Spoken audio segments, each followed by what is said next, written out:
Hi friends, welcome to Hariyam consultants. कैसे हैं आप? Hope everything is fine at your and.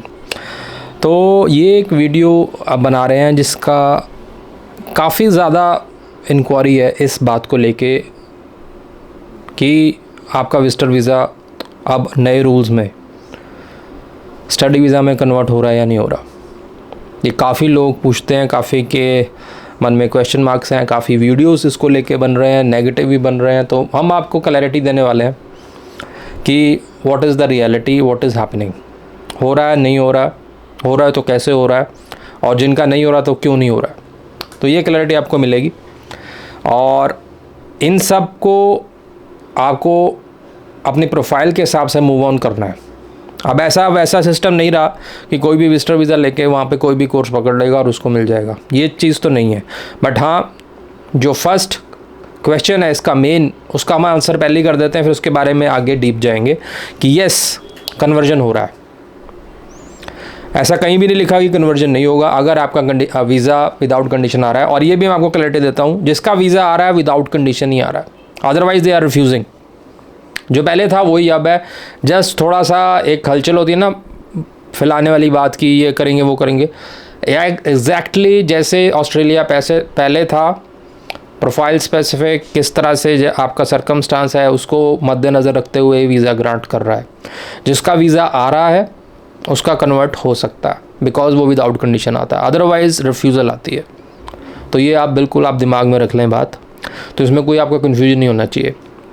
Condition आना ना आना उसके बारे में मत सोचिए, फोकस कीजिए वीज़ा लेना कैसे। सबसे पहले तो first step is to get the visitor visa, और वो लेना आसान नहीं है। उसके लिए कुछ उनका क्राइटेरिया है जिसके हिसाब से आपको फाइलिंग करनी है। उसके ऊपर मैंने बहुत वीडियो पहले बनाए हैं। बाकी इसमें सबसे इंपॉर्टेंट होता है आपकी प्रोफाइल क्या कहती है, आपकी प्रोफाइल क्या मांगती है।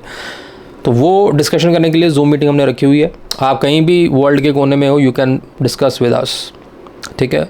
1-to-1 मीटिंग होती है, पेड मीटिंग है, वो मैं आपको पहले क्लैरिटी देता हूँ। Time is money. हम आपको अपना एक्सपीरियंस और टाइम के हिसाब से बेस्ट ऑप्शन बताएंगे कि अभी क्या स्टेटस है, कितना परसेंटेज आने का चांस है, और जो सोल्यूशन बताया जाएगा उसके हिसाब से कितना आपका इंक्रीज़ हो जाएगा percentage to get the visa, ठीक है।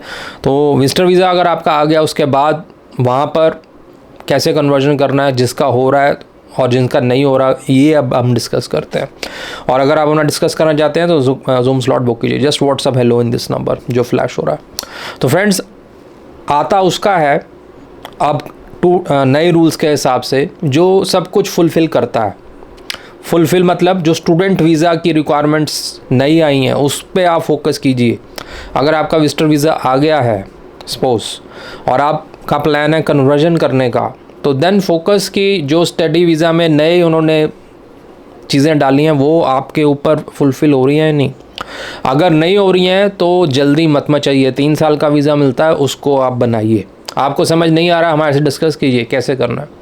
तो सबसे पहले उनका फोकस यही है कि जेन्युइन स्टूडेंट उन्होंने लेना है, तभी जीएस एक रखा है टर्म, जो पहले जीटी होता था अब जीएस हो गया। उसका मतलब यही है, उसको आप समझिए। ट्रेड कोर्स में भी ये अप्लाई होता है। आपको ये साबित करना है, प्रूव करना है अपनी एप्लीकेशन में स्टूडेंट वीज़ा की कि आप जो कोर्स सेलेक्ट कर रहे हैं उसके लिए आपके पास पहले बैकग्राउंड भी है, और उस कोर्स को करने से आपको अपनी कंट्री इंडिया में फ़ायदा होगा। You will get benefit from that course. ये जो मैंने आपको एक लाइन बताई है ना पूरी, इसका आंसर अगर आप कर देंगे और वो ऑफिसर को clear cut without any confusion, plus आप जो उनकी जो कंडीशन है अबव 6 हो आपका बैंड लैंग्वेज स्कोर, राइट, और प्रॉपर बैकग्राउंड हो, तो वीज़ा आएगा। Nobody can stop. अब जो ये चीज़ कर रहे हैं, एक एग्जांपल लेते हैं। सपोज़ आप इलेक्ट्रिकल का कोर्स करना चाहते हैं, सपोज़ आप इलेक्ट्रिकल का ट्रेड कोर्स वहाँ करना चाहते हैं या मैकेनिकल का ट्रेड कोर्स करना चाहते हैं, तो वो करने से पहले अगर आपकी कोई बैकग्राउंड नहीं है, अगर आपने यहाँ पर आईटीआई किया हुआ है देन दैट्स गुड, ठीक है ना। आईटीआई किया हुआ, आपकी बैकग्राउंड है, कुछ काम भी कर रखा है उससे रिलेटेड, तो उसका एक्सपीरियंस लेटर लेके जाइए। सपोज़ ये मैं आपको एक एग्जांपल दे रहा हूँ कि आपको मैकेनिकल में जाना है या इलेक्ट्रिकल में जाना है, जो भी मर्जी फील्ड आपकी है, 2 फील्ड दे रहा हूँ, हर एक फील्ड पे ये अप्लीकेबल है, right. There are many courses TAFE के अंडर आते हैं, और कहीं मत जाइए, टेफ की वेबसाइट ऑनलाइन भी अवेलेबल है, उसमें आपको मिल जाएंगे जितने भी ट्रेड्स अवेलेबल हैं। सर्टिफिकेट लेवल 3-4 के कोर्सेज होते हैं, जिसके बाद आप उसको पहले आप ले सकते हैं स्टडी वीज़ा, और उसके बाद आप उससे रिलेटेड काम भी कर सकते हैं, वर्क भी कर सकते हैं। तो जो भी आपने चूज़ करना है उससे रिलेटेड आपके पास बैकग्राउंड होना चाहिए। नंबर 1, बैकग्राउंड नहीं है तो आप बैकग्राउंड बना के जाइए। सपोज़ अगर आप इलेक्ट्रिका कर रहे हैं तो 3-4 महीने का आप यहाँ काम कर लीजिए, उससे एक्सपीरियंस ले लीजिए, कुछ ITI का अगर या छोटा मोटा उससे रिलेटेड कोर्स 5-6 महीने का वो करके जाइए। मतलब कुछ ना कुछ आपके पास होना चाहिए, भाई मेरे पास इतना कुछ मैंने, मेरा इंटरेस्ट है इस चीज़ में, मैंने ये किया हुआ है इंडिया में, इससे रिलेटेड मैं काम कर रहा हूँ, मेरे पास एक्सपीरियंस है, अब मुझे इसमें बेटर करना है। So that's why I want to do this course in Australia. और ऑस्ट्रेलिया में ही क्यों करना चाहता हूँ, क्योंकि ऑस्ट्रेलिया की एजुकेशन रेनाउंड है, और वहाँ का वेदर वगैरह ये सब चीज़ों उसमें रिलेट हो जाती हैं। मेन आपका होना चाहिए आपका स्टडी बैकग्राउंड, आप ये ही कोर्स क्यों करना चाहते हैं उससे, और आपको फ़ायदा क्या, फ़ायदा आपने इंडिया में दिखाना। ये चीज़ें जब आप क्लैरिफाई कर देंगे उनको अपनी एप्लीकेशन में, प्लस आप कंडीशंस फुलफ़िल करते हैं, प्लस आपका कोई ऐसा फालतू का रिफ्यूज़ल पहले नहीं है, तो ये चीज़ें जब आपके पास हैं तब आपका कन्वर्ट होगा, डेफिनेटली होगा। और जिनका कन्वर्ट हो रहा है आज की डेट में, उनका ये सब कुछ देखा जा रहा है, और जब वो उस पर खड़े उतर रहे हैं तो उनको वीज़ा मिल रहा है, विजिटर पे ऑन शोर वीज़ा मिल रहा है। ठीक है, दिस इज़ क्लियर। अब सेकंड, किनका नहीं मिल रहा, जो लोग रैंडमली कोई भी कोर्स उठाकर अप्लाई कर रहे हैं, ठीक है ना, विजिटर मिल गया आपको, वहाँ पे जाके आपने कोई भी रैंडम कोर्स, आपने अकाउंट्स करा हुआ है, बैचलर्स करी हुई है, कॉमर्स में करी हुई है, जो मर्जी, वहाँ जाके आप कारपेंटरी का कोर्स में फाइल कर रहे हो, उसको नहीं मिलेगा।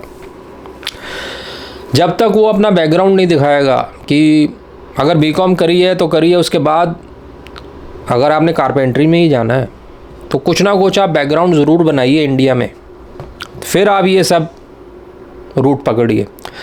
जब आपके पास बैकग्राउंड ही नहीं है, आपने कॉमर्स कर रखी है, उसके बाद जॉब कर रखी है, अब आप विजिटर वीज़ा पे वहाँ गए हो, अब कारपेंटरी का कोर्स आपने उसमें लिख दिया है, तो कौन देगा आपको? आप जेन्युइन नहीं लग रहे ना इसमें।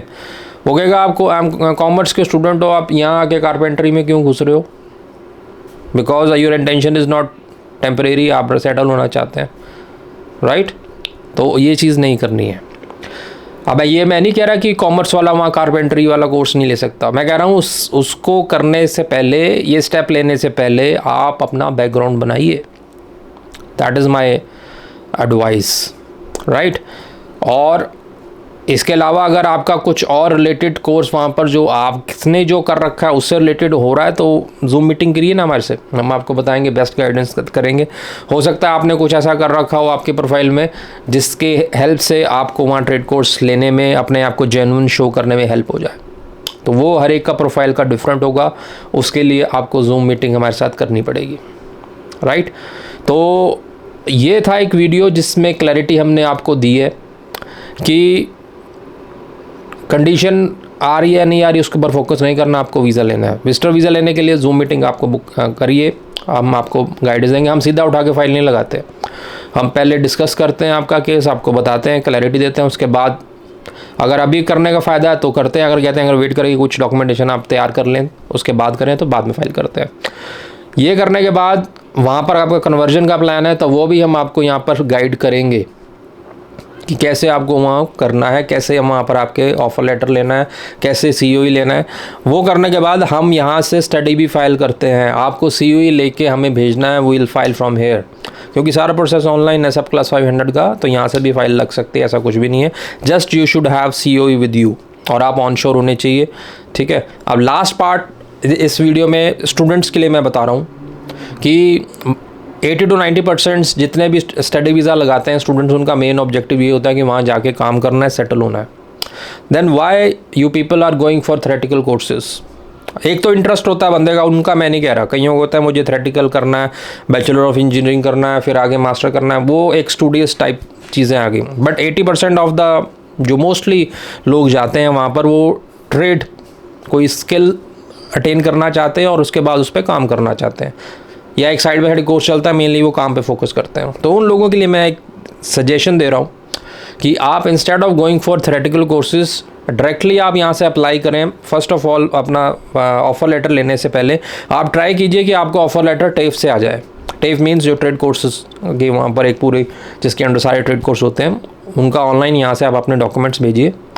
और दैट इज़ अ फैक्ट कि वहाँ से ऑन शोर ज़्यादा दिया जाता है, ऑफ शोर कम दिया जाता है, पर ऐसा कहीं भी नहीं लिखा कि ऑफ शोर को नहीं देंगे। यूजुअली एजेंट्स अपने कमीशन के लिए या उसके लिए आपको थ्योरेटिकल कोर्सेज़ में अप्लाई करवाते हैं। तो वो मेरा कंसर्न है यहाँ पे कि थ्योरेटिकल कोर्सेज़ में जाना, इतनी फ़ीस करना, ये सारा करने से बजाय एक इनिशियल स्टेप आप ज़रूर ट्राई कीजिए कि टेफ में अप्लाई कीजिए। अगर आपको ऑफ़र लेटर आ जाता है तो आपका बहुत सस्ते में, बहुत इकोनॉमिकली वहाँ पर स्टडी वीज़ा लग जाएगा और आपको सीधा वहाँ पर स्किल मिलेगा जिसके बेसिस पे आपको काम मिलने वाला है, राइट। तो instead of going for theoretical courses, go for these skilled based courses. Try करने में कोई अर्जी नहीं है, इसमें आपका वीज़ा पे कोई असर नहीं होगा क्योंकि हमने सिर्फ पहले ऑफ़र लेटर लेना है, COE लेना है और उसके बाद यहाँ से फाइलिंग करनी है। Not for theoretical, just for trade course.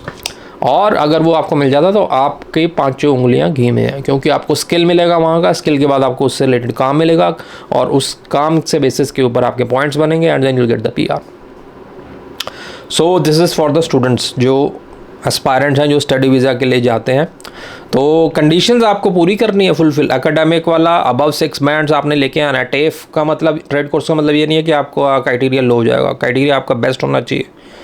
ये मैं फ्रेशर्स के कह रहा हूँ जो +2 के बाद जा रहे हैं। +2 के बाद आप डायरेक्टली टेफ में अप्लाई कर सकते हो, but the thing is you should have good all the conditions जो भी उन्होंने लगाई हैं नए रूल्स में, वो आपके पास होनी चाहिए। अच्छा स्कोर, अच्छा आपके पास लैंग्वेज स्कोर, दैट्स इट।